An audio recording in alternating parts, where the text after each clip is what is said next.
About a week or so ago, I was at home and I had some fruit in my refrigerator that I needed to get used up. And I'm like, well, what can I do? And I'm like, make a crisp out of it, because that's one of my favorite things to do. So you could use any kind of combination of fruit that your family likes. I'm using today some raspberries, some beautiful, I have a pint of fresh raspberries. You could use strawberries. At home, I use strawberries because that's what I had. But the raspberries look so good today, and I just love raspberries. So we've got a pint of fresh raspberries. I am just using a can, a small 14-ounce can of sliced peaches, and I'm using the kind that are in the real light syrup, but I've drained those, pretty much drained all that liquid off there. And I'm using some frozen blueberries. Now, if you can find some good fresh blueberries and they're in season, use that. I'm just using a 16-ounce bag of just frozen blueberries. And that's the combination of fruit that I'm using. But like I said, you could absolutely, let me grab a spoon here. You could use any kind of fruit that your family likes. Absolutely anything. If peaches are wonderful and sweet and juicy, use fresh peaches. Just slice them, peel them and slice them.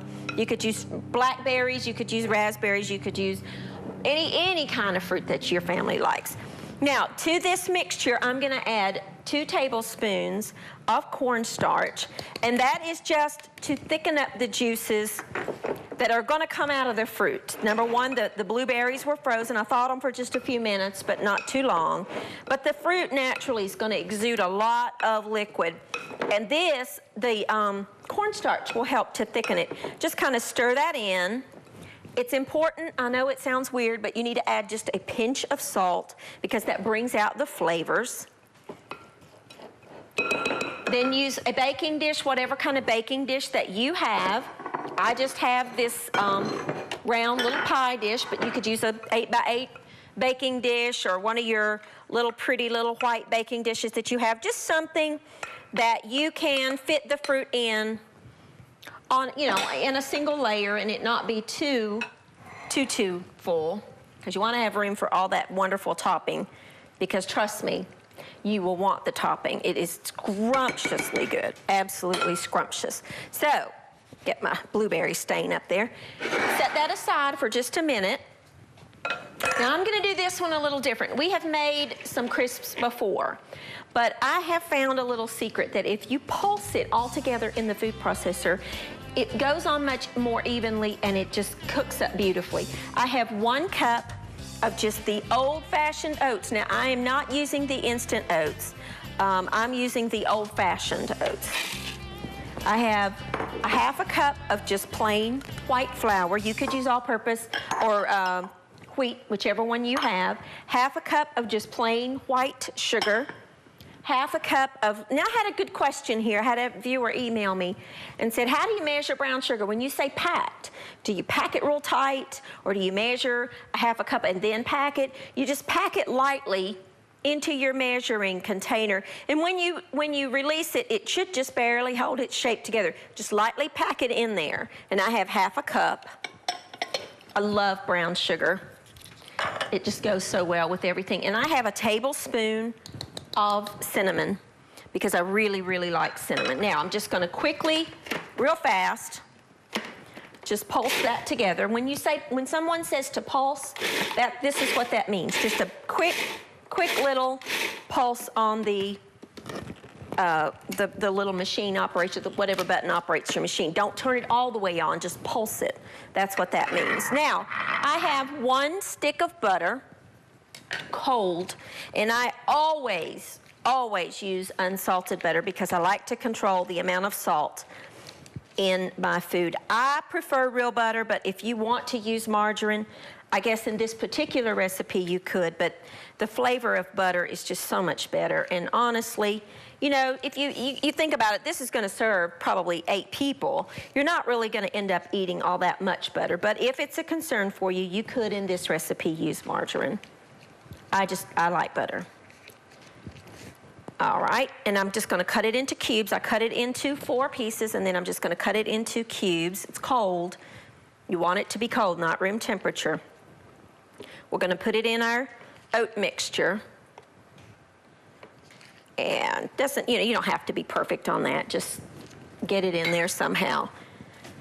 Again, add just a pinch of salt. By pinch, I mean I'll show you what I mean by a pinch. Now, this is kosher salt. Just a little, tiny little bit in your hand is all that means. Just a pinch, just to bring out the flavors in the product. Again, you're gonna pulse it about 10 times. 1, 2, 3, 4, 5, 6, 7, 8, 9, 10. Now, what you're doing when you do that is you see the little pieces of butter that look about the size of peas? That's exactly what you want. That's perfect. So take your crisp. This couldn't be easier. And be careful, the blades on these food processors are very, very sharp. And then just put your wonderful, wonderful filling over top of that. And then, the best tools are your hands, clean hands. God gave you the best tools to use for cooking. Just make sure they're clean. And spread that out over it. 350 degrees, put it in there before you start dinner, and I promise you, your whole house will smell fabulous. So let's get it in the oven. Now, I do want to mention, if this were any fuller, meaning if my topping were humped up over this, or, I've got a little room here, I would put this on a baking sheet that was lined because it may bubble over, but it's really not so full that I've got to worry about that. But if your pan is really brimming over, then you will want to put that on a baking sheet because you do not want that to drip on your oven and then you have a mess to clean up. See how my rack is kind of in the middle? That's exactly where you want it. 350 degrees. 30, 35 minutes until it's beautiful and golden. That butter will melt and it will help it to become golden and the juices will be bubbling all over. I'm going to take a quick break, clean this mess up. When I come back, we're going to get started on a fresh vegetable soup. I'll be right back with you in just a minute.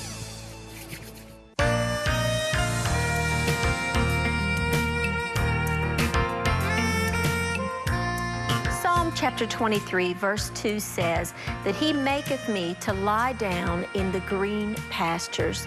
Okay, for a moment, close your eyes. Picture yourself in a field of green with the wildflowers growing all around you. Your spirit calm, your spirit still.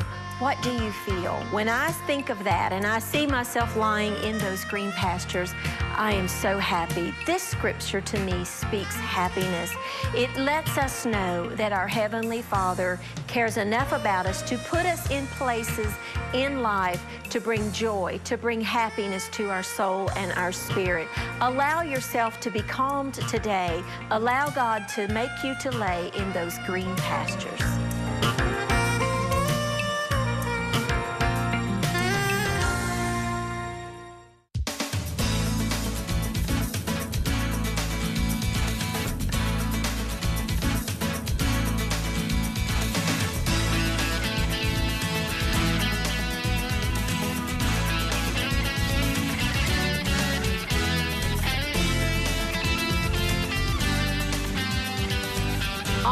Now our crisp is in the oven and we're going to get started on our vegetable soup. I love soup. Eat it year round. I am not one of those people that think it has to be cold outside to have soup. I make soups year round. And in the summertime, especially when there's lots of wonderful vegetables, I'm just peeling an onion here, just a medium-sized onion that we're going to start out with on our soup. When the summer is here and the vegetables are just beautiful and just scrumptious, I love to make vegetable soups, and that's what we're doing today. I've got a stock pot here, a 6-quart stock pot just preheating, and I have 1 medium onion. I'm using a white onion because that's what looked good today, but if you have a yellow onion or a red onion, either one would work. It doesn't matter. Just 1 medium onion. You want a medium dice on it. If you have one of those little choppers, and I do somewhere, I use that sometimes too, because it makes me cry. There is no secret. I hear all the time, how do you not cry when you chop onions? There is no secret. It just simply is going to make you cry. I do find, though, because sometimes I wear contacts. If I have my contacts in, I don't cry. So it has to have something to do with the colored part of your eye, but I don't know what it is. So in my pan, I'm gonna add just a couple of tablespoons of, I'm just using canola oil. You could use vegetable oil or extra virgin olive oil if you wanted to. Let that get hot. And we're gonna add our onion. All good soups, in my opinion, start with onion. There's just very few things I cook soup-wise that doesn't start with onion. So just put one good onion in there. And let that kind of hang out for a minute. I've got a couple of carrots. Again, this is one of those recipes that you could customize to whatever kind of vegetables that your family likes. And honestly, a lot of times when I'm at home, I make soup, I will use frozen vegetables because I really like the flavor of frozen vegetables. But if it's summertime and your vegetables are in season and they look good, then, by all means use the fresh. It's up to you. I'm just gonna dice up a couple of carrots. I want it to be about the same size as my onion, so cut it in half. If it's thick, you can cut it again, but if not, just cut it into little planks and then turn all the little planks sideways and cut that, and just go ahead and chop it and put it in your pot as you get it done. Make room on your cutting board. I had a good email the other day from a viewer that wanted to know about this particular cutting board. And she has trouble finding the big boards. And I'll tell you, you can find some really nice boards now at your kitchen supply stores. And they last you a lifetime if you take care of them. Make sure that you always wash it with soap and water when you're done, and that a couple of times a year you use food grade mineral oil on there and just kind of go over it. And I promise you, when you take good care of them, they will last you a lifetime. And don't ever use your wooden cutting boards for raw meat. If you'll notice, I always have that plastic mat on there that you can throw in the dishwasher, or another kind of cutting board, because I don't want to get those germs down in the knife marks. Your board will have knife marks on it, and the raw meat germs will get down in there. So always, use a separate board for your meat, but your wooden cutting boards are just wonderful. The bamboo boards that are popular now, I have one of those at home that I use sometimes, and I really like it too. The bamboo does a great job with cutting boards. Don't ever use glass. That brings up a good point.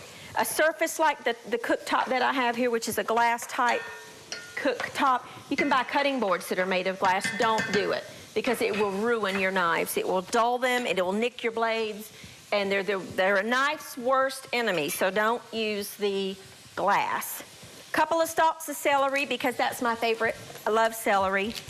Absolutely love it. I know some people don't, but I do. It's my soup, so I'm gonna put it in there. If you're making it and your family doesn't, leave it out. Any of these vegetables, if your family doesn't like them, leave it out. It's okay. Minimize your chopping by just cutting it in half, and then you got half the number of strokes. Always hold your fingers back. We're gonna do a Cooking 101 type show one day where we just do simple basic skills.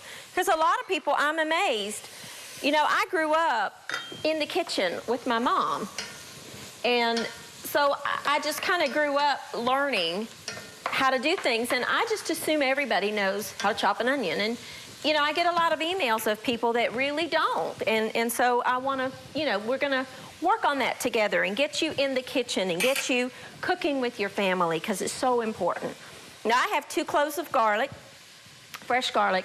Don't put the garlic in until you have something else in that pan, because garlic, again, take your garlic, put it down, take your knife over it, smack it with your hand. It gets that. Don't waste your money on those little garlic peelers and stuff. You got a knife, does a great job. But garlic, back to that. Garlic is something that will burn very easily, and it is horrible if it burns or scorches. So make sure you have something else in your pan before you put your fresh garlic in there. Chop it up, or if you have a garlic press, you can use a garlic press. I'm working with that a little more now. I used to didn't have one, and I tried one, and I actually like it. So sometimes I do. If I want a finer mince, I use my garlic press. But for this, I'm just gonna chop my knife. Put your tip of your knife on your board. Hold it with your other hand. Work with your shoulder. That's what you're lifting with, is your shoulder. And you're just mincing the garlic. Just like that. As fine as you like it. The more you do this, the finer it will be. And put that in there. Wipe our hands off here. Stir that up. We're just really kind of softening these vegetables. Add a little bit of salt. I would say about, I don't know, 2 teaspoons or so of salt, because we are going to use a broth, a canned stock product, so it of course has lots of sodium in it. And then our pepper. You know me, I love fresh ground pepper and everything. I love pepper mills. Just use different ones, whatever strikes my fancy that day. I like pepper mills. If you ever try freshly ground pepper, I promise you'll never go back to that pre-ground stuff again. World of difference in the flavor, and I wish you could smell that. That smells so very, very good. Delicious. Now, we have, I'll show you a little trick that I've showed you before, but maybe you didn't catch that show. Fresh corn, you could use frozen, but you know, corn is in season right now, so I'm gonna use a whole ear. Everybody has one of these bump pans, and if you don't, just turn a bowl upside down inside of another bowl. But what this will do is catch the kernels to where they're not flying all over your kitchen. And just cut down, just like that. And you see, I'll show you when I get done. It all goes inside the little container of the bump pan, and it's not all over your countertop. Because I did this not long ago at home. I was just, be honest, not wanting to go out and get my bump pan. Thought I'd take a shortcut, and I did it, and I had to clean my whole kitchen counter because I had corn everywhere. See, look there. It's all down in there, none of it's on the countertop. So, and just put your corn in there. You could use frozen, about, I don't know, half a cup. We're gonna just let those saute for just a second. I'm gonna take a quick break. When I come back, we're gonna get the rest of this in there and let it simmer, and then we're gonna make the most delicious turkey and roasted red pepper sandwich. Be back with you in just a minute.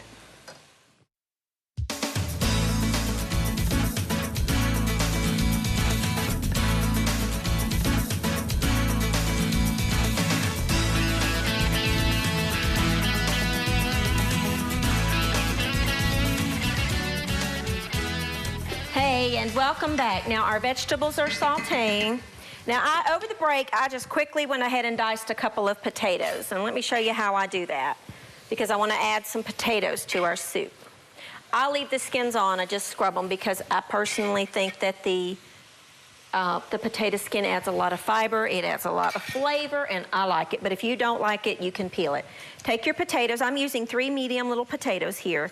Cut them in half again, cut them in planks, and again, just in a dice about the same size as your other vegetables. And there you go, there's your potatoes. I'm gonna add about half a cup or so of just frozen lima beans, because I like them. If your family doesn't, leave them out and just put those back in the freezer for another day. I'm gonna add 1 14-ounce can of diced tomatoes, 1 bay leaf, and about a tablespoon of dried basil. And I have a combination of 8 cups of broth. I used 4 cups of chicken and 4 cups of vegetable broth. You use whatever you like. If you like all chicken, use all chicken. If you want to use all vegetable, use all vegetable. You could add beef, you could use whatever kind of stock you like.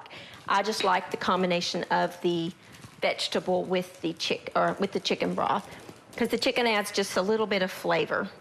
If you want to keep this completely vegetarian, use all vegetable broth. Now, really all we need to do is let that simmer. We're gonna let those vegetables simmer for about 20 minutes. Then we're gonna add some pasta. We're gonna add some macaroni, and our crisp should be done in just a few minutes.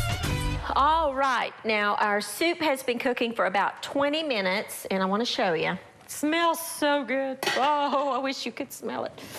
And it looks just so beautiful. Look how good that looks. Yum, yum. The final step is I've got about, I don't know, a cup of just macaroni, elbow macaroni. You could use orzo, you could use broken spaghetti, you could use whatever you wanted. I just like macaroni, and my husband likes macaroni in this. He fusses if I put anything other than elbow macaroni, so that's for him. And that just needs to cook for about 6 or 7 minutes. I've got some fresh chopped parsley. I'm gonna add, I don't know, a couple of tablespoons of fresh parsley because that just adds flavor to it and just makes it so scrumptious. So let's just barely cover that a little bit. You don't want to overdo it because that pasta will, of course, cook up. Now, I have a loaf of, well, I bought the Italian bread, but you could get Italian or French bread, either one, just some kind of good hearty bread. But this is just what looked good today. And I just cut it in half. And I'm going to use some baby spinach leaves. I've got my oven turned up to about 425, 450, because I'm gonna melt this cheese. I've got my baking sheet lined, as you can see, with parchment paper, because I don't want the cheese to overflow too much. I like spinach, so that's what I'm using. If you don't like spinach and you want to use some other kind of green, absolutely you do that. You use what you like. Arugula would be fabulous on this, and really I'm finding arugula more and more often now, and I love it. This is a simple sandwich, but it's so very good alongside your soup. This is just a jar of roasted red peppers that you get over there where you get the pickles and all of that, the olives and so forth. This is just a jar that I drained. I love these things. If you have fresh ones from your garden or the farmer's market, use those, but I didn't have any, but I like the jar, so it's perfectly fine. Just lay those out in a single layer. And here's where you can use your imagination. I'm using pepper jack cheese, but if you don't like pepper jack cheese and you want to use provolone or whatever your family likes you use, I'm just using pepper jack because that's what we like. Just, I don't know, 4 or 5 slices, just enough to cover your bread. However much cheese you like. And I've just got some good smoked turkey from the deli, and I'm just layering that on there. I've got about a pound of turkey. You could use ham, you could use roast beef, you could use whatever you like, whatever your family likes.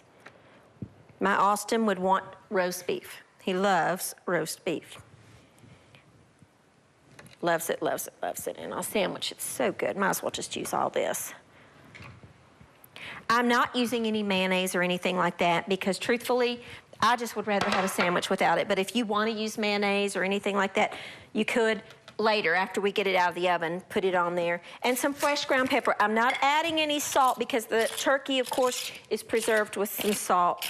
Just some pepper. Into the oven, just to kind of warm it through and melt that cheese. Take about, I don't know, 3, 4, 5 minutes or so. So just put it in your oven. After I took my fruit crisp out, I just turned my oven up to 450 degrees. And speaking of the fruit crisp, let me show you. Oh, look at this, how delicious this looks. That is very, very hot, so I've got to be real careful. But that's our wonderful fruit crisp that we took out of the oven, and I'm just letting it cool. If you have any vanilla ice cream in your freezer, serve it with some vanilla ice cream. It would be absolutely scrumptious with some vanilla ice cream, vanilla bean. So good. Stir your pasta so it stick to the bottom of your pot. Now, we did put a bay leaf in there, remember? Now's the time to take that bay leaf out. You can't eat bay leaves. So take that out of there. This needs to cook for just a couple more minutes, and then we will eat. All right, now our soup is done. Look how delicious this is. Let's just ladle up a bowl of it. Yum, yum. You just want it to cook until the macaroni is al dente, which means to the tooth in Italian. If you had some Parmesan cheese, you could grate that over. It would be yummy, but I don't have any today. So this is our sandwich, and we just took it. It was in the oven for about, I don't know, 3 to 4 minutes, just until that cheese melted. And I want to put the top on. Kind of press that down. And this sandwich will feed some people. Now look here, how good, yum. See the wonderful turkey and the cheese and those beautiful red peppers, just scrumptious. Oh, what a wonderful, wonderful meal to feed your family. Delicious. I got some soup out because I love soup, like I shared with you. This is just one of my favorite things. This is a wonderful, delicious, and healthy meal that you can serve your family any time of the year. It doesn't have to be just in the cold months, and you can use frozen vegetables and just mix it up however you like. But it's delicious and it's healthy, and always taste for seasoning. Don't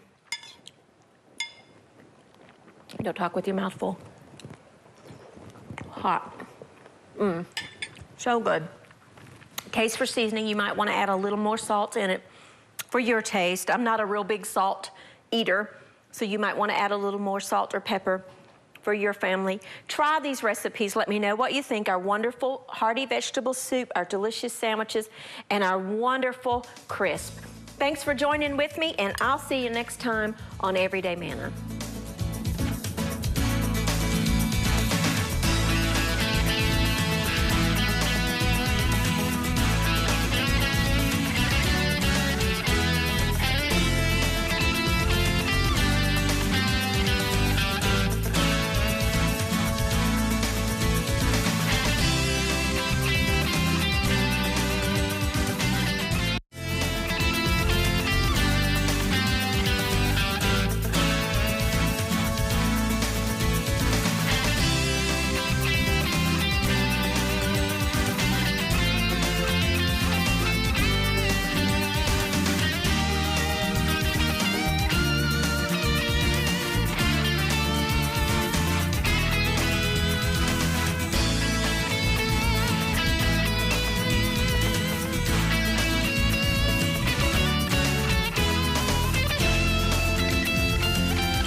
Here's the sower, Michael Guido of Meta, Georgia, with a seed for the garden of your heart.